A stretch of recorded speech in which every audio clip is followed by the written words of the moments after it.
Welcome to the basketball party. I'm Sam Ekstrom of Locked On Sports Minnesota. The Wolves narrowly lead the West in a big week coming up. We've got the full crew here today to talk about the Wolves coming up next on the Minnesota basketball party. This is Locked On Sports Minnesota podcast. It's endless Minnesota Timberwolves talk with the diverse voices of your local experts. It's time for the Minnesota basketball party on the Locked On Podcast Network. Your team every day. What's up, everybody? It's Wolves Talk every Wednesday on the Minnesota Basketball Party here on Locked On Sports Minnesota. So glad you joined us today, watching us on the Locked On Sports Minnesota YouTube channel or hearing us on the Locked On Wolves podcast feed, wherever you get your podcasts. You can also find us on the Sirius XM app, Amazon Fire, Roku, or catch us in the rotation on that 24/7 YouTube live stream, which is a great way to get your fix for all Minnesota sports. I am Sam Ekstrom, the executive producer here at Locked On Sports Minnesota. We've got the full five-man crew today, so let's meet the guys with our opening tip. I'm Bud Beacon, host of the Locked On Wolves podcast daily on, of course, wherever you get your podcasts, as well as on YouTube.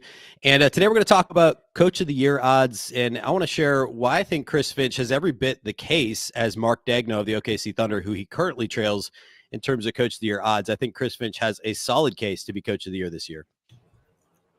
I'm Jack Borman, editor-in-chief of Canis Hoopus, and I'll talk a little bit about why I think the bench needs a bit of a switch-up and why we saw a little peek into what that might look like on New Year's Day. Reggie Wilson from Care 11, and I think, especially within the last 10 games, Ant has made his case to be in the MVP race. And I'm Ron Johnson, former Gophers and NFL wide receiver, avid basketball fan, avid basketball player. And I'm going to tell you guys that the Timberwolves have now changed the scope of the vision of referees to the point where they don't even see LeBron anymore. We'll talk about that. And I'm Sam Ekstrom, as I mentioned. And yeah, I'm going to jump on that too. I think LeBron was absolutely wrong in his statements after the game. We'll go back to Saturday's controversy, Wolves and Lakers, as the show moves on. But let's start with just an overall take on the Wolves right now. We didn't have a holiday episode, so first time in 2 weeks we're getting together. And it feels like in those 2 weeks, while the Wolves, they've only lost three out of 10 games, they're still playing very high percentage basketball, but it feels like a little bit of a lull, Ben Beacon. Like even in the wins, there's enough to nitpick. Chris Finch is calling out the offense and the turnovers. Oh, the turnovers. Second highest turnover rate in the league. Is this a red flag for you? Are you concerned about the trajectory of the Wolves, or is this a blip on the radar? I think it's more of a blip than anything else. I mean, obviously, you want the team to be playing as well as possible, and we could make the argument that, overall, the last 2 weeks have been the toughest stretch of basketball the Wolves have had this year, but it's also been by far the toughest the schedule has been this season. They've played exclusively playoff teams now going back to December 11th. Almost certainly every single team they played will be in the playoffs. And as you said, they've gone, I think, 9-3 or 10-3 or something like that over that stretch. Maybe not quite that, 10-4, something like that. And like, that's great. Like if you have that record against playoff teams, that's really good. Now, some of the concerns are real concerns. Like turnovers are an issue. The Wolves continue to have problems with that. I mean, currently, as we sit here today, depending on where you look, I have Basketball Reference up, which isn't going to take out garbage time like cleaning the glass, but the Wolves are 29th in turnover rate offensively, which is miserable for a team that has the best record in the Western Conference. And if you break it down and look at individual players, lately, you could certainly say Anthony Edwards and Karl-Anthony Towns are more to blame. But for this course of the season, Ant actually so far this season, and he gets a lot of attention because some of his turnovers, like he had a couple really bad ones in the Knicks game on Monday. But his turnover rate's down this year, despite his assist rate being up 3.5 points and his usage rate being up. So Anthony Edwards isn't the problem. Those moments they're magnified because they're in big moments because he's got the ball in his hands more often. So of course he's going to turn it over a little bit more, but his actual turnover rate is down. It's some of the other guys, like the guys you wouldn't expect it from. Kyle Anderson has a horrible turnover rate. I think it's a career worst at this point. It's some of the ancillary players that are making mistakes that you simply can't make if this team's going to beat playoff teams. And yet they're still winning. As you mentioned, Sam, they're winning despite this overall. I mean, even in these wins, they're having 20 plus turnovers, like the Mavericks game last week. I guess the OKC game was a loss, but each of those were 20 plus turnover nights. The Wolves are still finding ways to win occasionally when they're turning it over that much. If they just cut back on those, I mean, we might be talking, instead of 10-4 over the last 14 or whatever it is, we could be talking 12-2 or something like that. So yeah, there are some concerns, but in general, as you said, the team is still playing well. And I don't know that there's any major concerns here moving forward. I think it's just simply tougher competition, and the Wolves have some stuff they got to button up. Yeah, Jack, I wonder if turnovers are kind of like fumbles in football sometimes. Like the Vikings fumbled 1 million times a week for the first 8 weeks, and then you kind of regress back to the mean, right? Like, is that something that you think will normalize as the season goes on? Yeah, I think a huge part of why they've been struggling with turnovers lately is because you have guys like Karl-Anthony Towns and Naz Reid who are struggling to score as a whole. And I think those are two guys who, when they first get the ball in their hands, when they're first on the floor, they want to see the ball go through the hoop, right?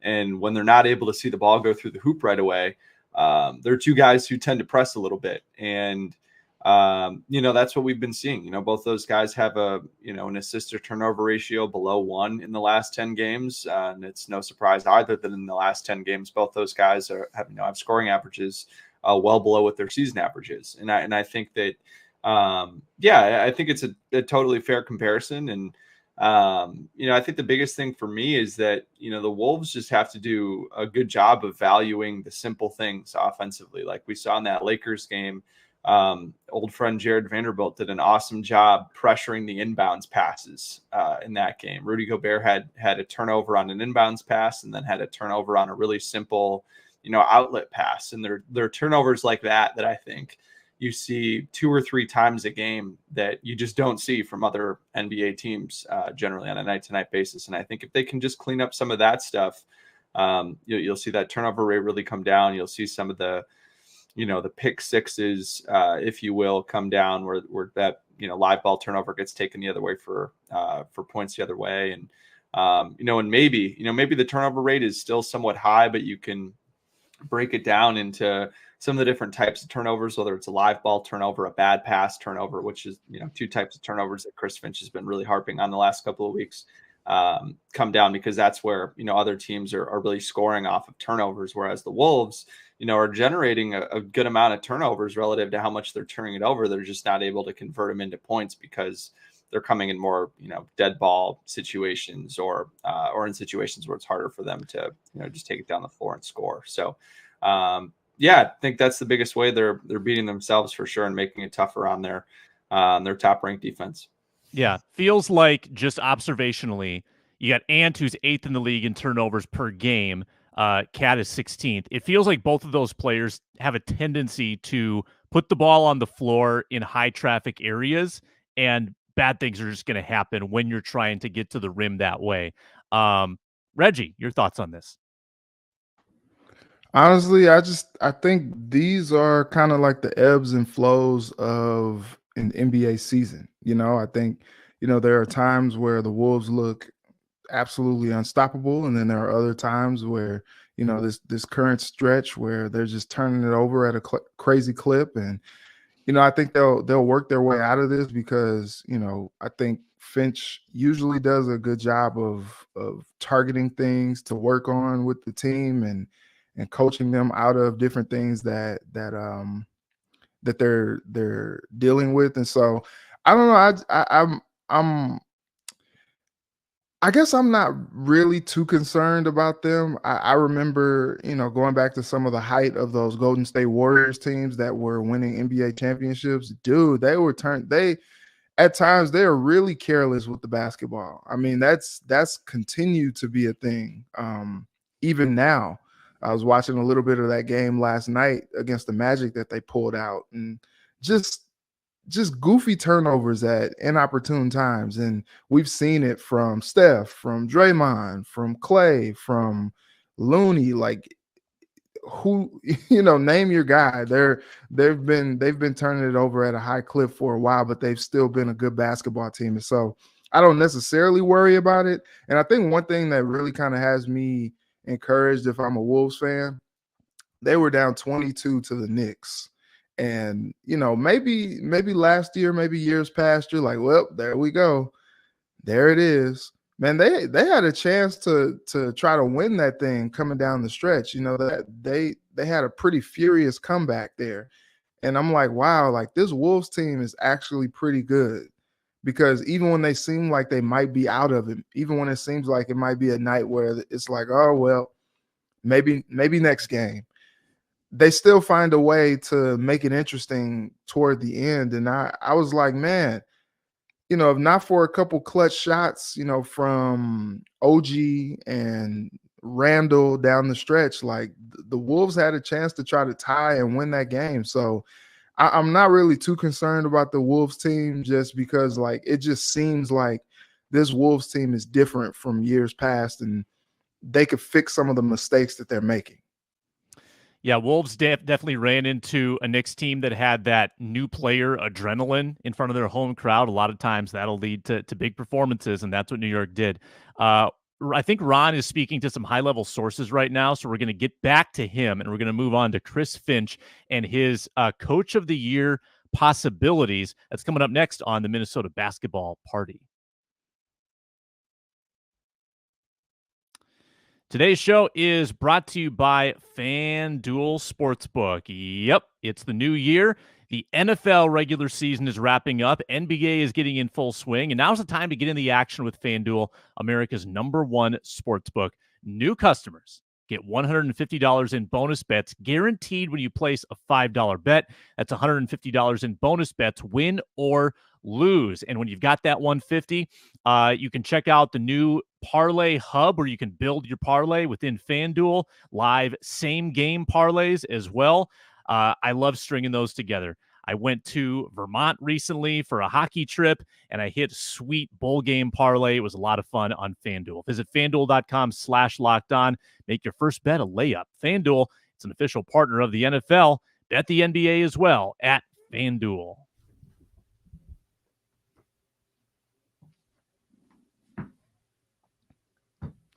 All right. Back on the Minnesota Basketball Party, we're talking Chris Finch Coach of the Year odds. Right now at FanDuel, our favorite sportsbook, Chris Finch is second behind Mark Daigneault of the Oklahoma City Thunder, who, by the way, are coming on like a freight train. They beat the Celtics last night. They're a game back of the Wolves in the West.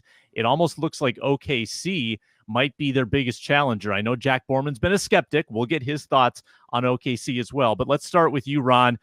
Chris Finch, Coach of the Year. How strong do you think his case is? I think it's, I mean, you have the best team in the West. And so when you think about past winners, it only took just having a solid season. Also coming from a 7th seed, 8th seed, play-in type of situation, then moving up to a 1 seed. Now, again, they have to hold on to it.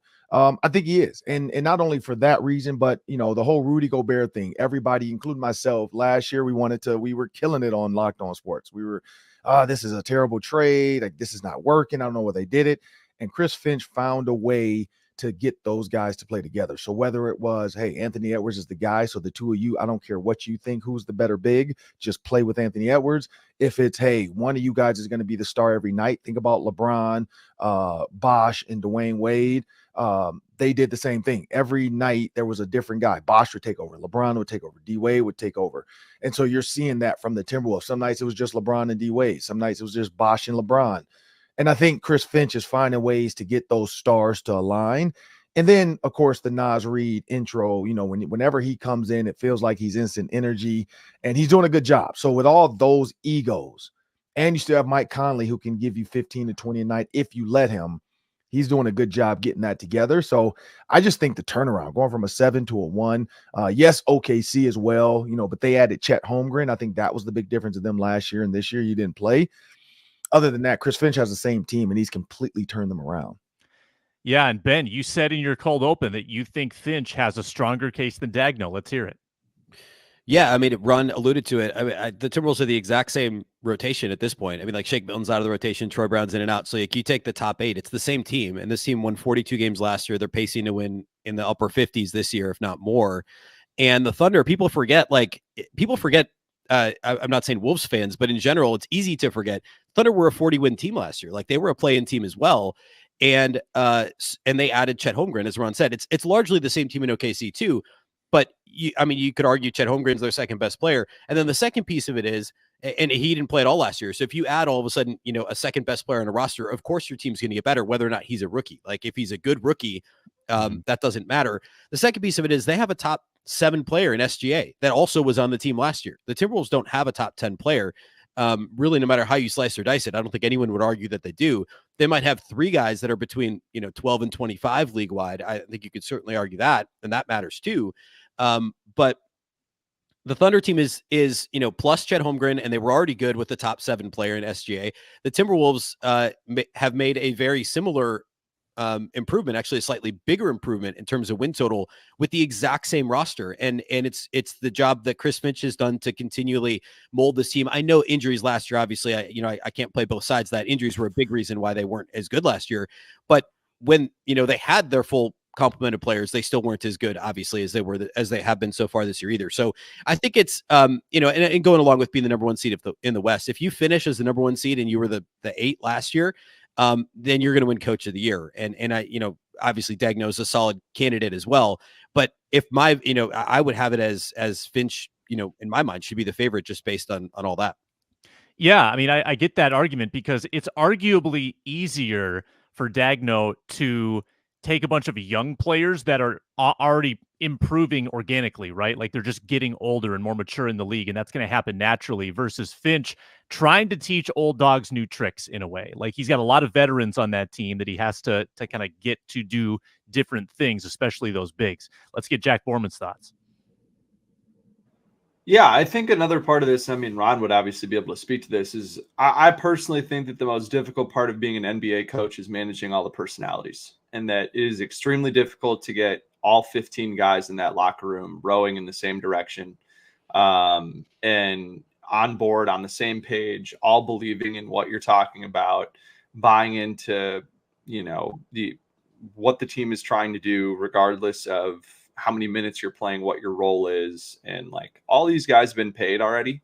So it's not like there are guys that need their next big contract or things like that. It's kind of guys who have already been paid or know where they're at in the kind of the NBA ladder, which certainly makes it easier. But all these guys are willing to sacrifice, and they all really believe in what Chris Finch is preaching. And I think that that's really, really important. I mean, you hear Anthony Edwards speaking glowingly of Chris Finch's ability not to dwell on, some of the bad losses and just, pick out what needs to be fixed, address it in film or in practice or shoot around, and just move on and turn the page and keep these guys loose and having fun and, and playing for one another. And I think that's way harder in the NBA than any X's and O's. And I mean, it's huge. I mean, look at the way the Timberwolves still we're past the first of the year, and the Timberwolves have still yet to lose 2 games in a row. I mean, that should be a huge, a huge checkbox for Chris Finch. And you look at the Thunder, I think the Thunder have lost 2 games in a row, either 2 or 3 times already so far this season. And that's not to say like at the end of the season, like you're going to be like, oh, well, the Thunder lost 2 in a row more times than the Timberwolves. It's not necessarily that. It's just like hey, it's a cool thing to be able to speak to for, how Finch turns this team around and keeps them on the right path. So it's been certainly fun to see. And I think too that, another big part of it is like, the fact that he's been willing to adapt and change from what didn't work last year. He's not trying to square peg a round hole with any of the rotation, with any lineup combinations he's getting out there. He's been pretty willing to let guys, stay out there if they've been playing pretty well. I mean, you look at Jordan McLaughlin in the last game, that was pretty huge, in that, he let him go for pretty much a full quarter from the middle of the third to the middle of the fourth. And stuff like that matters. And, I think helps keep guys engaged even when they're maybe not in the long-term rotation. So it's been cool to see his impact on the team so far this year. Reg. Yeah, I know we've kind of given Tim Connolly some praise, but, I think more as much as the praise should be for him just not panicking and blowing the thing up after last season with the roster. I think the same could be said about sticking with Chris Finch. And, Finchie's a guy that he's had his growing pains. I remember a couple of years ago against the Grizzlies in that playoff game that Charles Barkley ripped him for not calling that timeout or 2 or 3 during that huge run that Memphis made to ultimately propel them towards victory. And we've seen them, especially in that series, their inexperience and their immaturity just kind of seemed to derail them, because I think that they were more talented than that Memphis team, and they should have beat that Memphis team in that first round playoff series. And, coaching was probably a big reason for that. But just seeing how much Chris Finch has grown, turned a quarter that has been a terrible quarter for them in the third and kind of flipped the whole narrative with that. It just shows that he's grown as a coach. And I know, maybe you don't take all of that into account when the whole coach of the year thing is being, tabulated. But I think there is much to be said about the fact that he has grown. And as Jack said, like, he has been kind of figuring out these rotations and what works. He's just pulling all the right strings right now. And it seems like he's really grown as a coach. And so, shout out to Tim Connolly for, he's been pretty adamant since he's gotten here that, Finchie's the guy to kind of lead this team to where they need to go. And so, he's figuring out the rotations. He's figuring out the whole Twin Towers experiment that makes Connolly look like a genius now, because they are the best team in the West right now. And there's just much to be said about his growth as a head coach, and sticking with him has proved to be a very beneficial thing for the Wolves and their development. Yeah, Finch had some challenging coaching opportunities on Saturday. I think we got to rewind to that Lakers win, 108-106, because so much happened, and I want to get your thoughts on it. First of all, Anthony Edwards refuses to come out of the game, which drew the head coach's ire. Jaden McDaniels picks up an inexplicable technical foul late in that game that gives the Lakers an opportunity to tie it. LeBron James hits a 3. No, it's a 2. Oh, wait, it's a 3 on replay. Oh, wait, it's actually a 2. Craziness in that Lakers-Wolves game. I got to get everyone's thoughts just on sort of the major takeaways from that one, whether it was the belligerence on Edwards' part, the technical, the three-pointer by LeBron. Reggie, we'll go to you first, because you have maybe a little stake in this one with your Lakers. It was a 3, okay? It was a 3. I don't know. I don't think it was. I think his toe hovered by a millimeter over the line. I thought it was a 3, Sam. Oh, I don't know. It was a 3. But, it's so interesting, though, because when you think about Minnesota sports, these type of things don't usually favor a Minnesota team, and that's exactly what happened. The Timberwolves got the benefit of the doubt with that one, and LeBron said that, his foot was hovering, or whatever you want to call it, on the line, and it was huge, because like that was also the night that the Lions thing happened, and everybody's just talking about refs, and it's just not a good night if you're a ref. Tony Brothers was like, thank you, Brad Allen and crew. Thank you. I'm not on SportsCenter tonight. No one's talking about me. Exactly. And, look, LeBron is 39 years old, and he's still like tremendously impacting these games like this. It's kind of incredible to see. And then you got Anthony Edwards and Troy Brown like playing rock, paper, scissors on if he's gonna come in or if Ant's gonna go out. Like it's the craziest thing. But I think, Ant is kind of like establishing himself like, hey, look, I'm the guy. I want to be the guy. You could count on me. Maybe he shouldn't draw the ire, as you said, of his head coach being insubordinate, if you will. But I think this is all a part of him just becoming that alpha guy. And, that's part of what I was saying in the open. Last 10 games, the dude is averaging 30.1 points a game, and I think he is the key to their success moving forward. And I also think that if he could continue this clip, we have some prolific scorers in the NBA.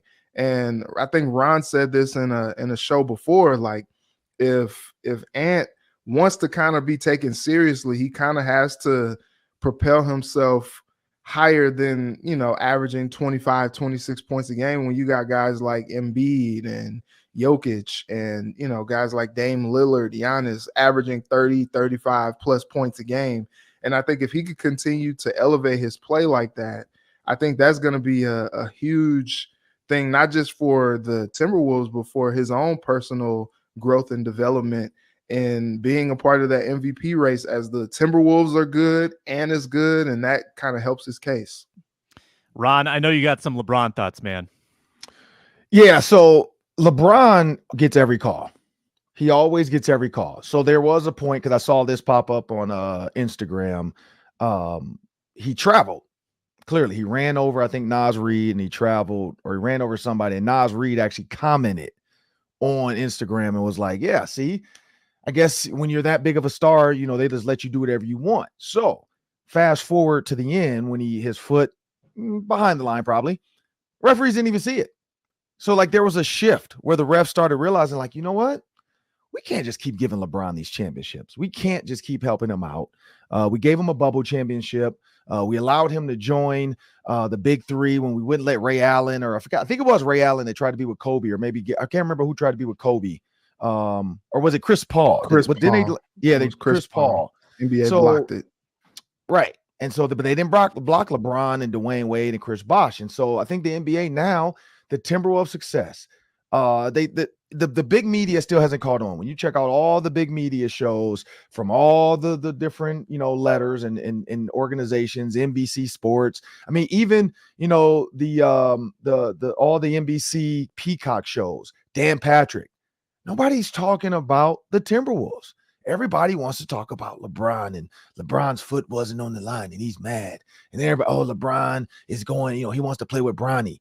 But nobody cares that Anthony Edwards just released his shoes. Nobody cares that he's, a perennial, eventually probably NBA MVP. So the fact that the way they're playing, the refs are starting to change it a little bit, because in the past, they were just throwing that hand up. LeBron knocks it down. They wouldn't even if they went to the monitor again, they wouldn't have had enough to overturn it. So they would just say, yeah, it counts. LeBron, you got the three. You tied the game up. So the Timberwolves play has now made the referees' eyes not see LeBron the same they used to see. So I truly believe that.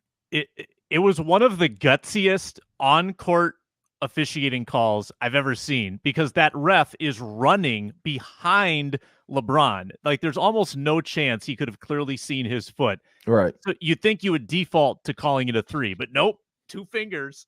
And I still think that if you zoom it in enough, when his tiptoe gets at its apex, I still think that he's at least butted up against the line enough that it whatever. I think I'm not backing down on this one. Ben Beacon, what do you think?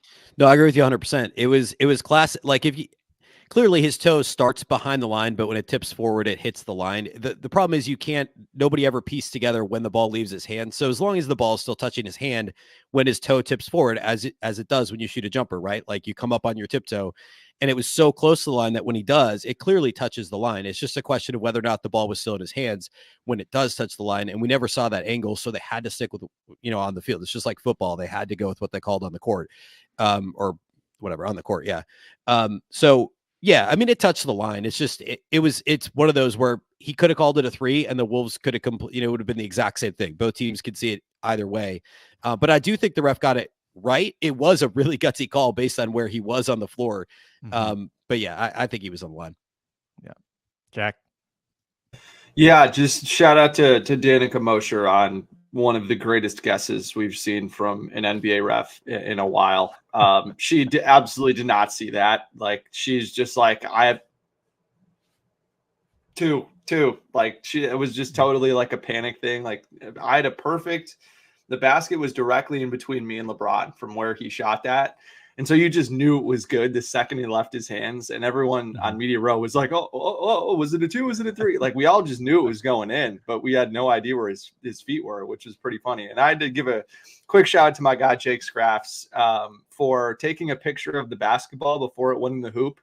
As a way of mocking the foot thing, because the ball isn't technically in the hoop yet. And that foot, the foot picture was, before he released the ball, which I thought was pretty funny. I personally thought that, it was a 2, just based on what we saw with the foot rolling a little bit. But I also just have to give a shout out to LeBron for, pulling a Pat Bev. And I saw a tweet out there that said you could trade the man, but you can't trade the idea of LeBron pointing at the monitor like the Pat Bev with the photographer's the camera memes from last year, so which was fantastic. And then saying that there was a guy in the replay center in Secaucus just eating a ham sandwich, not paying attention was fantastic. Clearly LeBron mind went there because of Darvin Ham, head coach of the Lakers. And that's just a classic LeBron dad joke that you had there. And if you haven't, I would highly encourage you go back and watch LeBron's post-game comments from that game. Was highly entertaining. So yeah, that was a great night. That was a fun win for the Wolves, not for Reggie. After this, we're going to predict the week, 4 games for the Wolves between now and our next show. And we'll have a little New Year's resolution talk for the Minnesota Timberwolves. That's coming up on the Minnesota Basketball Party. And our episode today is brought to you by Game Time. I've got the Game Time app fired up right here. Tonight, Wolves, Pelicans. Zion may or may not play. You can get in the building for $25 and be part of one of the most energetic crowds in the NBA right now. You want to be part of this Wolves experience. And $25 is all it would take you if you go to Game Time to get in the building tonight. That's a great price. That's a great price against a good Pelicans team that'll probably be in the playoffs. Take advantage of Game Time because they give you that price up front. All the fees are included, no hidden costs. You see the view from the seat. I've got it right here on the search. And they've got fantastic deals too. They've got last second deals, flash deals, zone deals. You can get in the building very late, including up to an hour after the event starts. And the Game Time guarantee means you'll always get the best price. If you find tickets in the same section and row for less, Game Time will credit you 110% of the difference. So download the Game Time app, create an account, and use code LOCKEDON for $20 off your first purchase. Terms apply. Again, create an account and redeem code LOCKEDON, LOCKEDON, for $20 off. Download Game Time today. Last minute tickets, lowest price guaranteed. Pellies tonight at home. Then the Wolves go on the road at the Rockets, who are good at home, at the Mavs, at the Magic. Tough week as the gauntlet for the Wolves kind of comes to a close after this upcoming stretch. So we'll predict the week, and we'll start with Jack Borman. Yeah, so mine's a little conditional. If Zion plays tonight, I think the Pelicans win this game. I think if he does not play, I think the Wolves will win this game. So we'll keep that in mind since New Orleans did play last night. They did kill the Brooklyn Nets in New Orleans last night. So we'll wait on that. But I think they beat the Rockets. They just have no interior defense whatsoever. Karl-Anthony Towns has been incredible each of the last 3 or 4 times he's played the Rockets. Because of that fact that the Timberwolves just can't let it become a shootout. I think they've got to take care of business defensively in that game. I also think they'll beat the Mavericks. This is just another team that, I just don't think has enough defense, especially on the interior, to be able to hang with the Wolves. The biggest question there is just like, will Ant want to play defense on one of Kyrie or Luka? We saw that at the end of the game in Dallas last year, right after the trade deadline, which was an awesome game.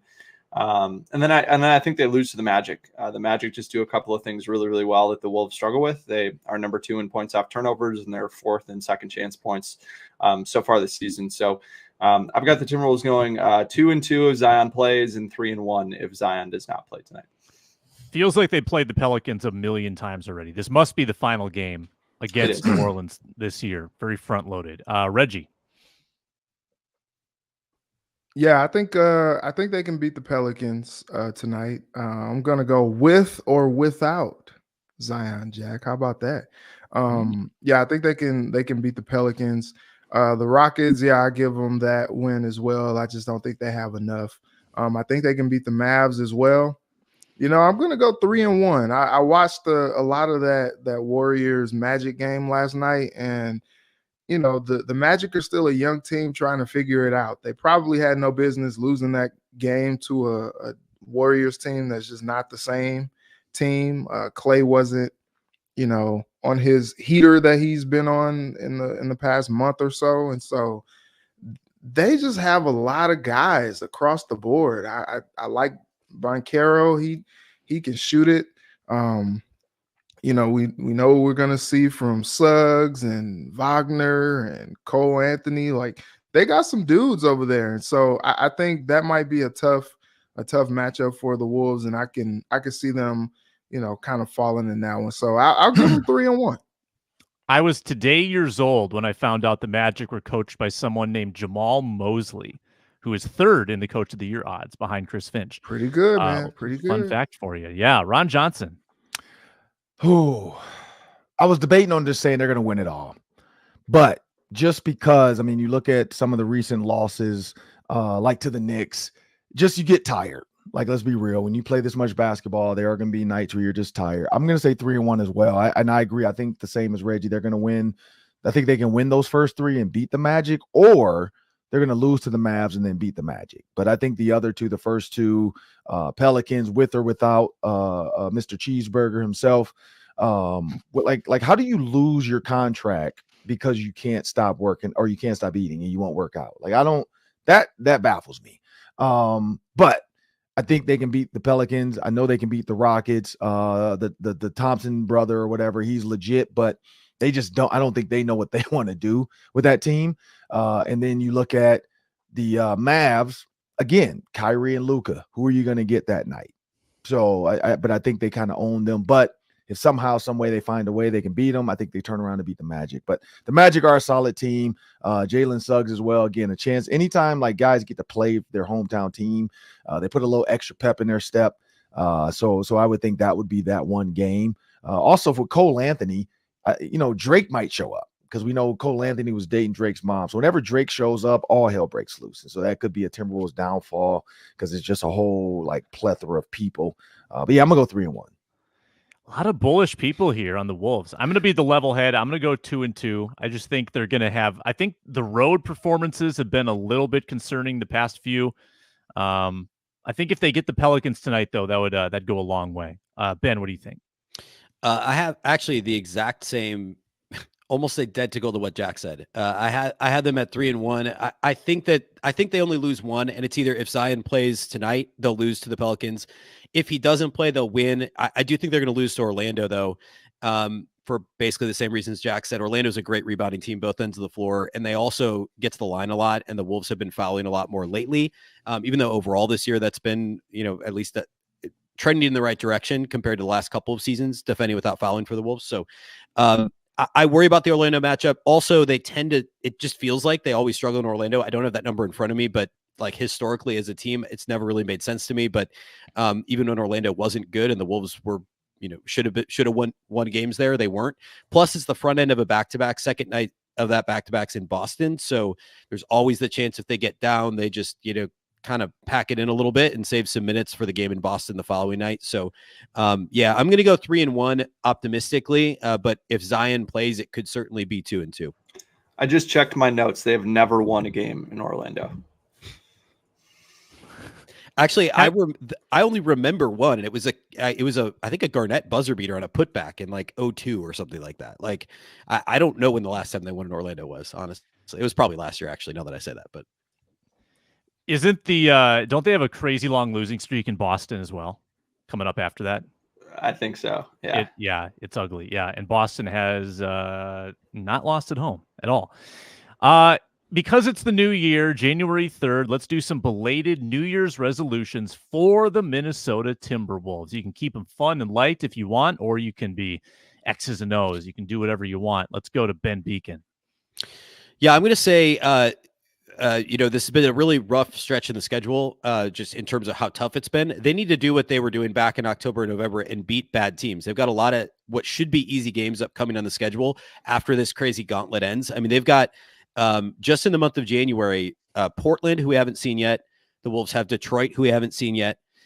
Charlotte, who the Wolves have seen one time, Washington and Brooklyn, who we haven't seen yet, and San Antonio, who I think this might be the last. They've got 2 more against San Antonio. So they play all the worst teams in the league this month, and there's some tough ones sprinkled in there, obviously, like Boston on a back-to-back, right?